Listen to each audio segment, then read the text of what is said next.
En algunas oportunidades, estimados hermanos, nos vemos frente a aparentes conflictos éticos en el caso de toma de decisiones.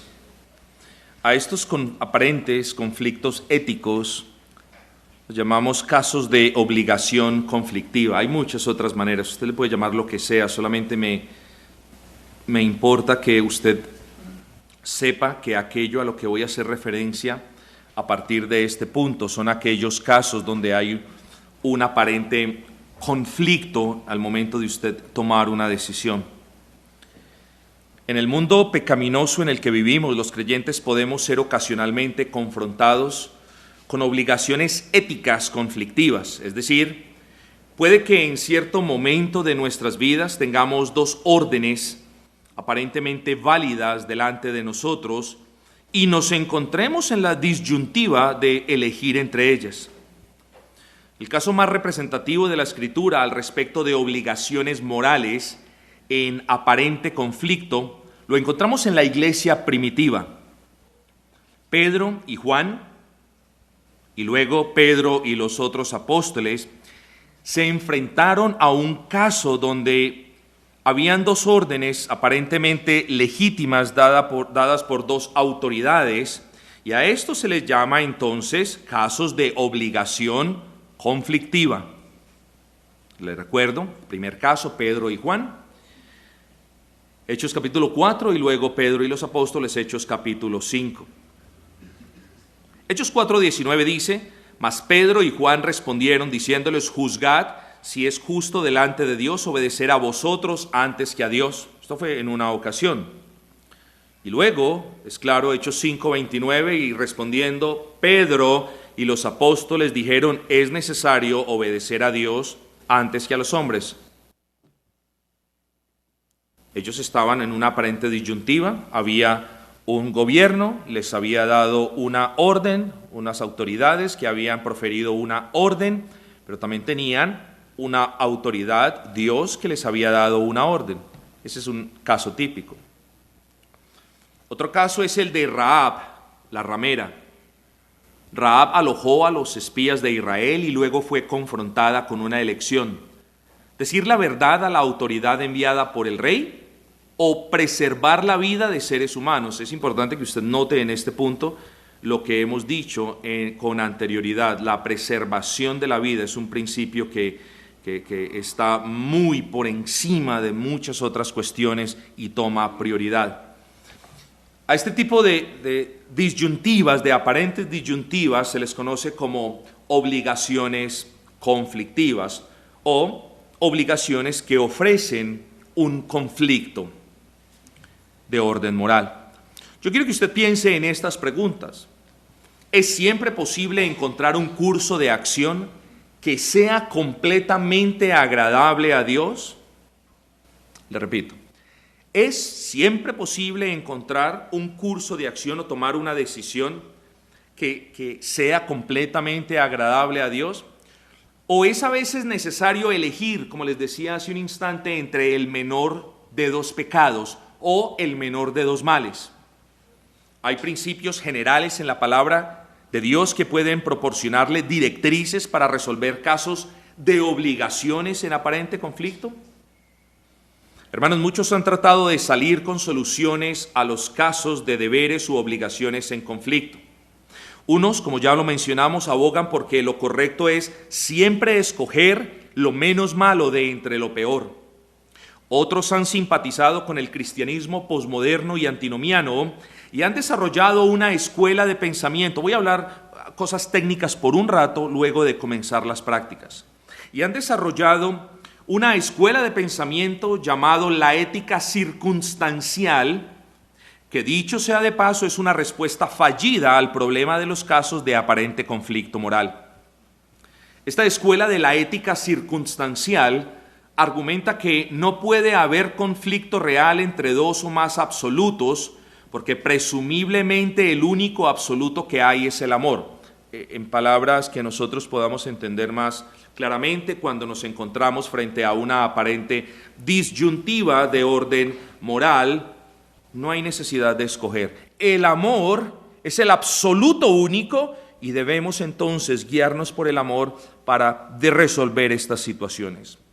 Ellos argumentan que en todas y cada una de esas situaciones la obligación moral correcta es aquella de tomar el camino del amor y la acción de amar, incluso si eso significa descartar las normas de la ética cristiana tradicional ortodoxa.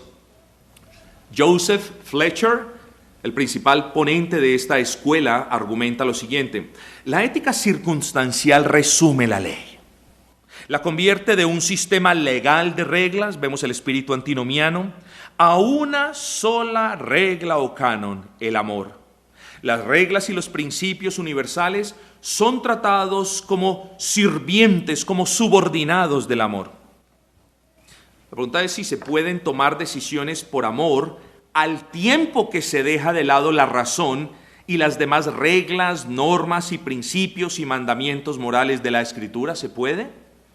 Como lo dijimos anteriormente, si nuestras acciones han de ser éticas, estas no deben ser el resultado de nuestros pensamientos ni de nuestros sentimientos, sino de la gracia de Dios manifestada a través de un proceder obediente y sujeto a la palabra. Así que una de las incoherencias de esta ética circunstancial es la dificultad para establecer un criterio definido de aquello que se constituye como una acción amorosa. Es decir, lo que puede ser amoroso para una persona no necesariamente será amoroso para otra. Ver el punto. ¿Ustedes recuerdan el caso que les cité ahora del aparato de respiración artificial, cierto? ¿Lo recuerdan? La persona que acompañaba a su padre, bajo la excusa del amor, puede decir: puede que el hijo de mi enemigo pueda vivir, pero yo amo a mi padre y por eso no permito que sea desconectado de la máquina. Él está definiendo el amor de esa manera. Lo que es amor para uno es desamor y odio para otro, o puede serlo. En otras palabras, el amor no es la norma que tenga el poder para sacarnos del conflicto, de las obligaciones conflictivas, valga la redundancia. Aquello que resuelve estos casos de aparente conflicto es la palabra y solamente la palabra de Dios. Así que el problema no es que no tengamos una solución que le agrade a Dios, el problema es que no estamos conociendo la Escritura que nos da los principios para agradarle a Dios. Ese es el problema. Mis hermanos, quitemos de una situación de aparente conflicto moral las normas permanentes de la revelación de Dios en la Escritura y nosotros como agentes morales no estaremos entregando a una manera de pensamiento y obra sujetos a nuestros caprichos, preferencias personales y al espíritu de la era. Ahora, si la escogencia del menor de los males o del más pequeño de los pecados entre varias opciones no es una opción bíblica, y aquella que pone el amor como el único absoluto en el proceso de toma de decisiones tampoco, la pregunta que hay en nuestra mente entonces debería ser: ¿cuál es el tipo de ética de la que nos hable la Escritura y que es aquella que debemos tener en cuenta en cada caso dado? La Biblia esgrime una postura ética que ha sido identificada por muchos con el nombre de absolutismo contextual. Más que usted se recuerde del nombre absolutismo contextual o de ética contextual o de todo lo demás, más que eso me interesa es que usted entienda el concepto. Y ese es mi interés en la parte que sigue. Cuando se habla de absolutismo contextual o de la ética o del nombre que nosotros los seres humanos le hemos dado a la ética bíblica, cuando hablamos de eso, estamos diciendo que hay muchos absolutos morales y no solo aquel supuesto único absoluto moral del amor. Un ejemplo claro de absolutos diferentes, varios absolutos morales, es aquel proporcionada por Dios mismo en la ley moral de Dios, en el Decálogo, en los 10 mandamientos: idolatría, asesinato, blasfemia, adulterio, robo, etcétera. Todos estos son absolutos morales en todo tiempo y en todo lugar, y consecuentemente cada vez que un individuo escoja violar esos mandamientos, sus acciones siempre serán moralmente equivocadas. El absolutismo contextual o la ética bíblica sostiene que en todas, y esta es la parte importante, en todas y en cada una de las situaciones o contextos en las que exista o no exista un aparente conflicto moral, sin importar cuál es la situación, ni tampoco cuán extrema sea, siempre hay un curso de acción que es moralmente correcto y libre de pecado. Ese es el concepto, hermanos. En toda situación, en todo contexto, frente a un aparente conflicto moral o no importa cuál es el carácter agudo de esa situación, siempre hay una salida a ese asunto que es moralmente correcto y libre de pecado. Así que cuando a nosotros nos presenten, cuando a usted le presenten una aparente dicotomía de haga esto que es malo o haga esto que es menos malo, usted tiene que preguntarse, no, la palabra me da la salida, me da las indicaciones para salir de esta aparente disyuntiva sin violar la ley del Señor.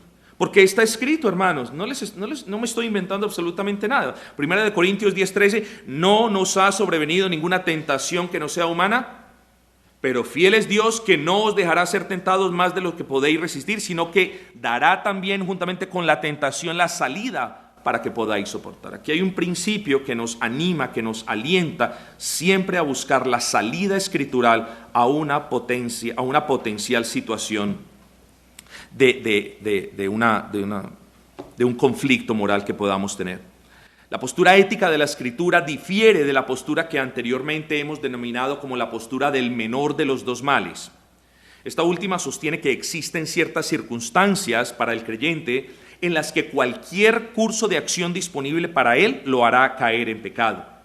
Sin embargo, en algunos casos el curso de acción que es moralmente correcto puede pasarle la factura de cobro a manera de sufrimiento, persecución o incluso la muerte. ¿A dónde quiero llegar? Es que cuando nos enfrentamos en algunas ocasiones a situaciones de posible conflicto moral, nosotros vemos la salida, discernimos la salida a la luz de la palabra del Señor, pero lo que sucede es que no estamos dispuestos a pagar el precio por agradar al Señor.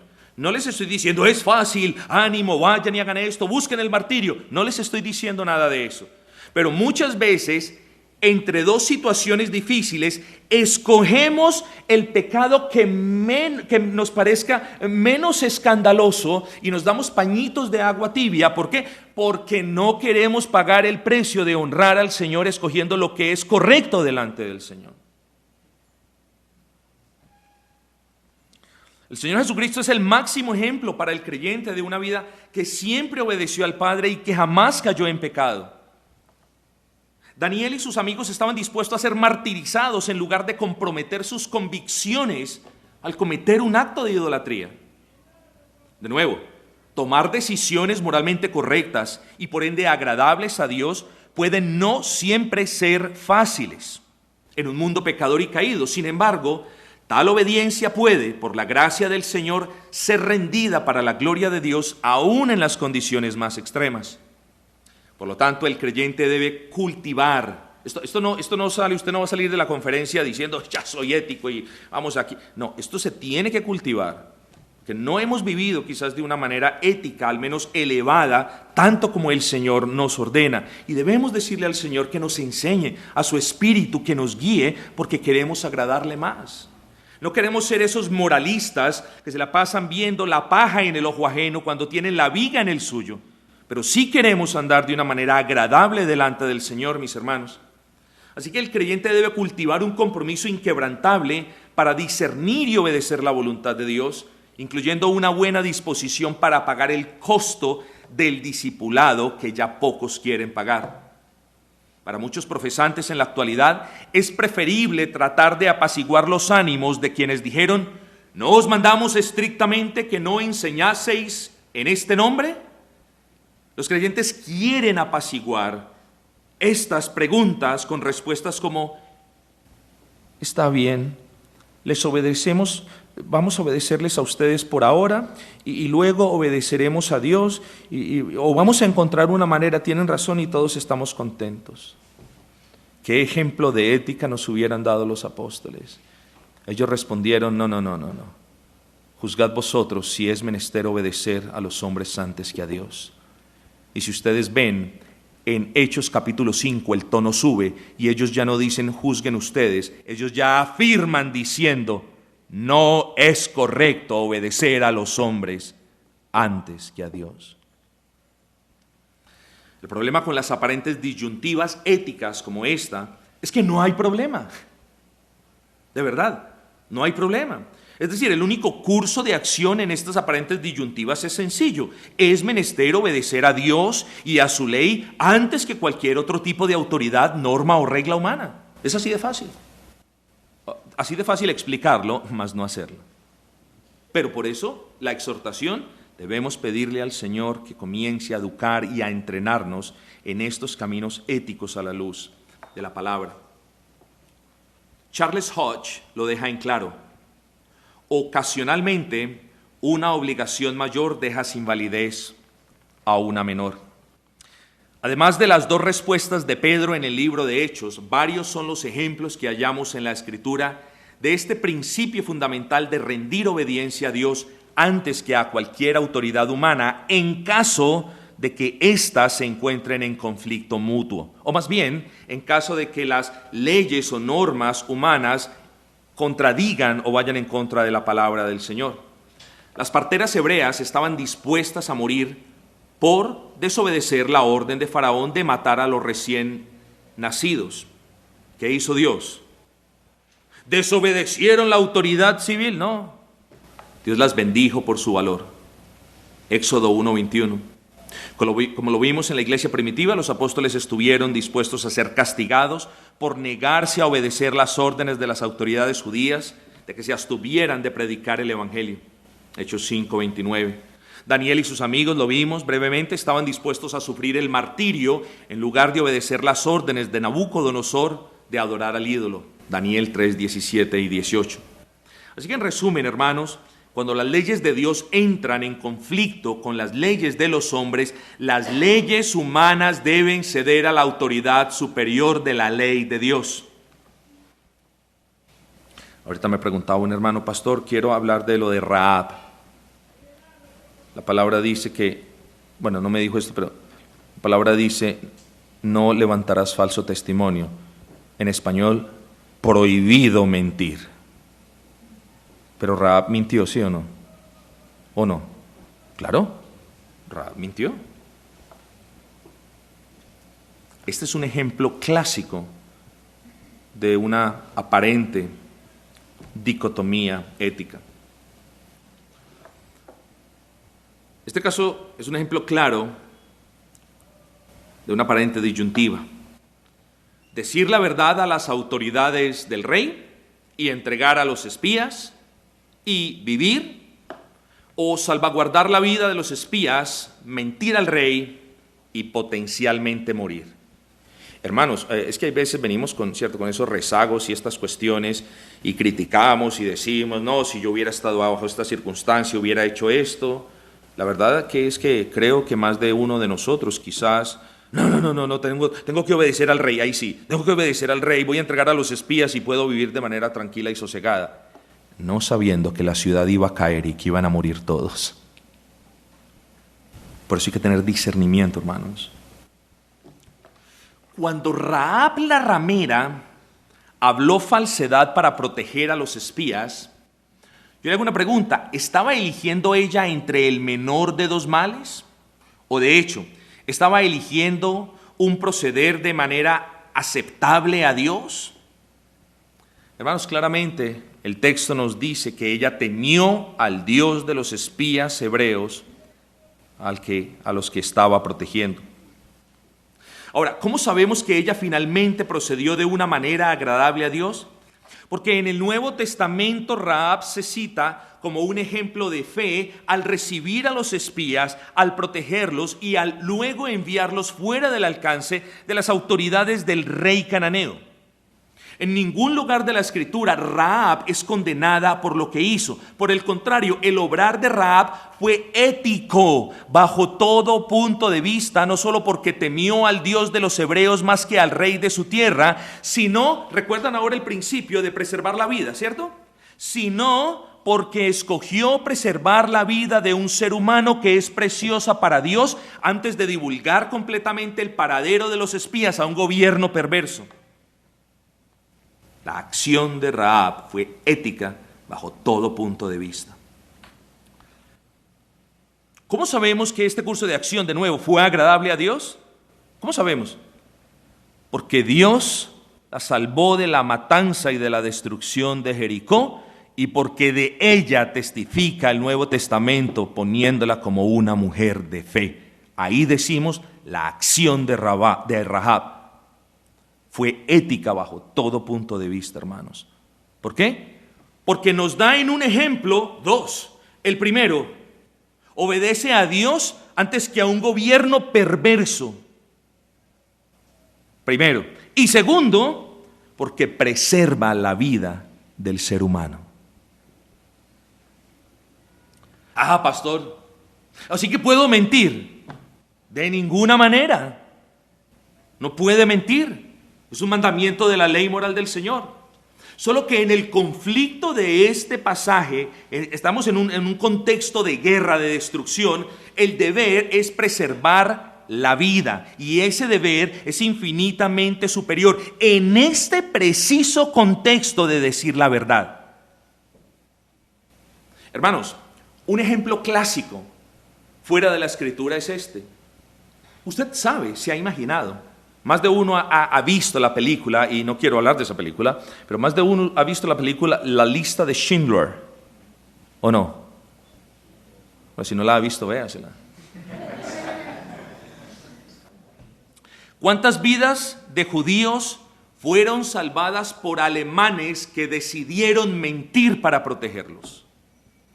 Cientos de miles de vidas fueron preservadas porque alguien temió a Dios antes que al hombre, y porque ese alguien fue consciente de que el deber era preservar la vida.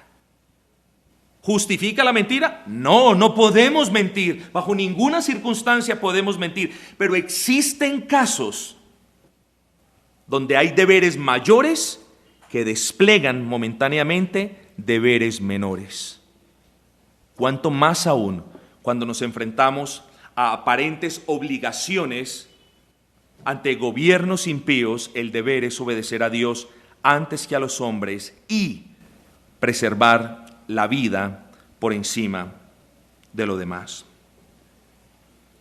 Pero el contexto de la Segunda Guerra Mundial es muy parecido al contexto de Rahab la ramera, porque recuerden, estamos en un contexto de guerra, de injusticia y demás, e insisto, el deber primordial es preservar la vida.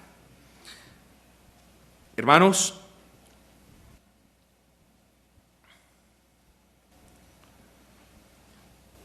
son las 11 de la mañana. Voy a proceder al menos mencionando uno de los casos que tengo preparados, y los dejo en plena libertad de que ustedes procedan a abandonar como ustedes quieran. No quiero sobrecargarlos, pero ahora sí que me siento en la obligación no de darles este material porque no tenga nada mejor que hacer, sino de ejemplificar lo que hemos dicho con puntos, con cuestiones puntuales, que yo sé que van a ser de ayuda para más de uno de ustedes conforme lo he escuchado de manera particular. Hemos puesto algunos cimientos y ahora nos ocuparemos en el resto de este tiempo, quizás lo divida en dos. Voy a tratar de afanarme, porque en esta parte de la ponencia nos ocuparemos un poco de la ética casuística. Es decir, vamos a considerar algunos casos populares, hay muchos, algunos casos populares y o controversiales en los que una respuesta ética de parte nuestra es requerida. Estoy convencido de que ustedes han escuchado algunos de estos casos o están bien enterados porque los han vivido personalmente, así que vamos a hablar un poco de esto. Sobra decir, hermanos, que en este tipo de conferencias no pretendemos abarcar todo, eso ustedes ya lo conocen. Pretendemos proveer las bases o cimientos básicos que contribuyan a su correcto encaminamiento en el proceso de toma de decisiones. Los 3 casos, quizás 2 o 3, no sé, dependiendo del tiempo, mis hermanos, esos 3 casos que vamos a tratar serán abordados desde una cosmovisión cristiana, desde una perspectiva cristiana, y teniendo en cuenta que para la respuesta a estos asuntos haremos uso del sistema de ética bíblica que hemos definido como absolutismo contextual. En otras palabras, en los casos que vamos a ver, vamos a probar y vamos a mirar claramente que siempre hay un curso de salida que es sin pecado y agradable a Dios. Entonces recuerden que es el absolutismo moral, eso es el tipo de ética que sostiene que en todos y cada una de las situaciones o contextos en las que exista o no una aparente disyuntiva, siempre hay un curso de acción, siempre hay una línea que nosotros podemos seguir para honrar al Señor y no habremos pecado.